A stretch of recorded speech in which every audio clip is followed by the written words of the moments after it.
Bacaan liturgi Jumat 5 Maret 2021, hari biasa Pekan Prapaskah kedua. Bacaan dari Kitab Kejadian. Israel lebih mengasihi Yusuf daripada semua anaknya yang lain, sebab Yusuf itulah anak yang lahir pada masa tuanya, dan ia menyuruh membuat jubah yang maha indah bagi dia. Setelah dilihat oleh saudara-saudaranya bahwa ayah mereka lebih mengasihi Yusuf daripada semua saudaranya, maka bencilah mereka itu kepada Yusuf, dan tidak mau menyapanya dengan ramah. Pada suatu hari, pergilah saudara-saudara Yusuf menggembalakan kambing domba ayahnya dekat Sikem. Lalu Israel berkata kepada Yusuf, "Bukankah saudara-saudaramu menggembalakan kambing domba dekat Sikem? Marilah engkau kusuruh kepada mereka." Maka Yusuf menyusul saudara-saudaranya itu dan didapatinya lah mereka di Dotan. Dari jauh ia telah kelihatan kepada mereka. Tetapi sebelum ia dekat pada mereka, mereka telah bermufakat mencari daya upaya untuk membunuhnya. Kata mereka seorang kepada yang lain, "Lihat, tukang mimpi kita itu datang. Sekarang, marilah kita bunuh dia, dan kita lemparkan ke dalam salah satu sumur ini. Lalu kita katakan, seekor binatang buas telah menerkamnya, dan kita akan lihat nanti bagaimana jadinya dengan mimpinya itu." Ketika Ruben mendengar hal ini, ia ingin melepaskan Yusuf dari tangan mereka. Sebab itu kata Ruben, "Janganlah kita bunuh dia." Lagi kata Ruben kepada mereka, "Janganlah tumpahkan darah. Lemparkan saja dia ke dalam sumur yang ada di padang gurun ini. Tetapi janganlah apa-apakan dia." Maksud Ruben, ia hendak melepaskan Yusuf dari tangan mereka dan membawanya kembali kepada ayahnya. Baru saja Yusuf sampai pada saudara-saudaranya, mereka pun menanggalkan jubah Yusuf, jubah maha indah yang dipakainya itu. Lalu mereka membawa dia dan melemparkan dia ke dalam sumur. Sumur itu kosong, tidak berair. Kemudian duduklah mereka untuk makan. Ketika mereka mengangkat muka, kelihatanlah kepada mereka suatu khalifah orang Ismail yang datang dari Gilead dengan untanya yang membawa damar, balsam, dan damar ladam. Mereka sedang dalam perjalanan mengangkut barang-barang itu ke Mesir. Lalu kata Yehuda kepada saudara-saudaranya itu, "Apakah untungnya kita membunuh adik kita itu dan menyembunyikan darahnya? Marilah kita jual dia kepada orang Ismail ini. Tetapi janganlah kita apa-apakan dia, karena ia saudara kita, darah daging kita." Dan saudara-saudaranya pun mendengarkan perkataannya itu.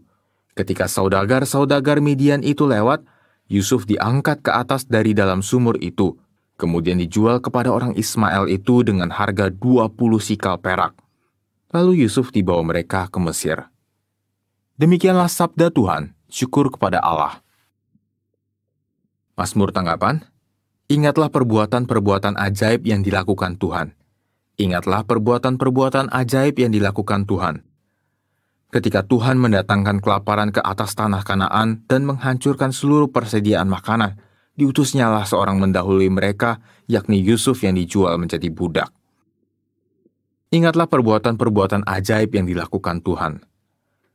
Kakinya diborgol dengan belenggu, lehernya dirantai dengan besi, sampai terpenuhinya nubuatnya dan firman Tuhan membenarkan dia.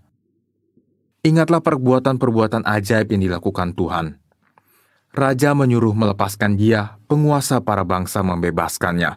Dijadikannya dia tuan atas istananya dan pengelola segala harta kepunyaannya. Ingatlah perbuatan-perbuatan ajaib yang dilakukan Tuhan. Begitu besar kasih Allah akan dunia ini sehingga ia telah mengaruniakan anaknya yang tunggal, supaya setiap orang yang percaya kepadanya beroleh hidup yang kekal. Inilah Injil Yesus Kristus menurut Matius. Dimuliakanlah Tuhan. Sekali peristiwa, Yesus berkata kepada imam-imam kepala serta tua-tua bangsa Yahudi, "Dengarkanlah perumpamaan ini. Seorang tuan tanah membuka kebun anggur dan menanam pagar sekelilingnya. Ia menggali lubang tempat memeras anggur dan mendirikan menara jaga di dalam kebun itu. Kemudian ia menyewakan kebun itu kepada penggarap-penggarap, lalu berangkat ke negeri lain. Ketika hampir tiba musim petik, ia menyuruh hamba-hambanya kepada penggarap-penggarap itu untuk menerima hasil yang menjadi bagiannya. Tetapi para penggarap menangkap hamba-hambanya itu, yang seorang mereka pukul, yang lain mereka bunuh, dan yang lain lagi mereka lempari dengan batu. Kemudian tuan itu menyuruh pula hamba-hamba yang lain, lebih banyak daripada yang semula. Tetapi mereka pun diperlakukan sama seperti kawan-kawan mereka. Akhirnya, Tuan itu menyuruh anaknya kepada mereka. Pikirnya, anakku pasti mereka segani. Tetapi ketika para penggarap melihat anak itu, mereka berkata seorang kepada yang lain, "Ia adalah ahli waris, mari kita bunuh dia, supaya warisannya menjadi milik kita." Maka mereka menangkap dia dan melemparkannya keluar kebun anggur itu, lalu membunuhnya. Maka apabila tuan kebun anggur itu datang, apakah yang akan dilakukannya dengan penggarap-penggarap itu?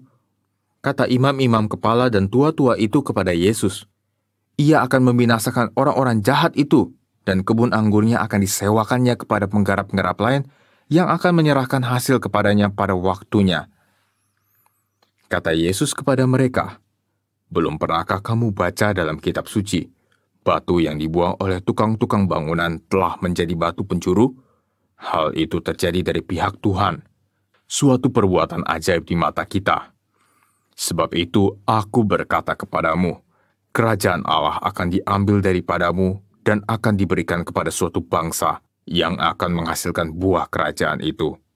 Mendengar perumpamaan Yesus itu, imam-imam kepala dan orang-orang Farisi mengerti bahwa merekalah yang dimaksudkannya.